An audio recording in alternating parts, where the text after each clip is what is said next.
Panibagong kaso na naman ng pangaharas ng China laban sa mga tropa ng gobyerno ang nangyari sa West Philippine Sea.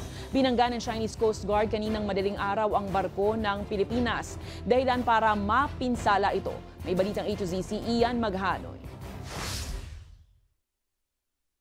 Kuha ang video na ito mula sa China Central Television o CCTV, ang state media ng China. Ang barko ng Philippine Coast Guard ang nasa kaliwang bahagi ng screen, habang nasa kanan naman ang barko ng China Coast Guard. Mapapansing ninusuan ng CCG vessel ang sasakyan ng Pilipinas hanggang sa banggain ang kanang bahagi nito. Sa isa pang footage, kita ring muntik nang tumagilid ang Philippine Coast Guard vessel mula sa impact ng pagbangga. Around 23 nautical miles from Escoda Shoal, hinarang ng mga Chinese Coast Guard. At unfortunately, meron pong tama yung ating mga sasakyang pandagat. Nangyari ang engkwentro pasado alas 3, Lunes ng madaling araw, habang bumabiyahe papunta sa Escoda Shoal ang dalawang sasakyan ng Pilipinas para sa resupply mission sa mga tropa ng gobyerno sa West Philippine Sea. Dahil sa lakas ng banggaan, nagtamo ang BRP Bagakay ng 3 talampakan na butas sa auxiliary room at nayupi rin ang starboard side nito. Habang mahigit 1 metrong butas naman ang tinamo ng BRP Cape Engaño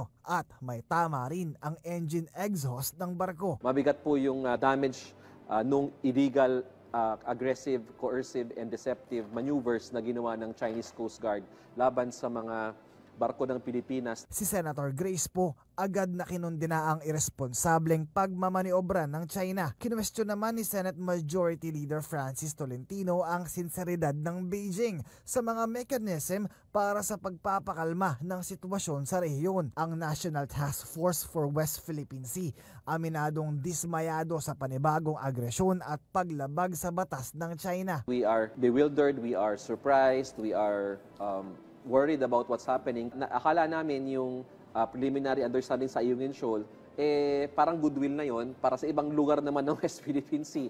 Ay hindi na tayo masyadong gawan nitong mga dangerous maneuvers na ito. Una nang inakusahan ng China ang Pilipinas ng panghihimasok umano sa kanilang teritoryo. Sinisisi rin nila ang PCG dahil binaliwala umano nito ang babala ng China na nagsasagawa ng pagpapatrol. Para sa Balitang A to Z, Ian Maghanoy.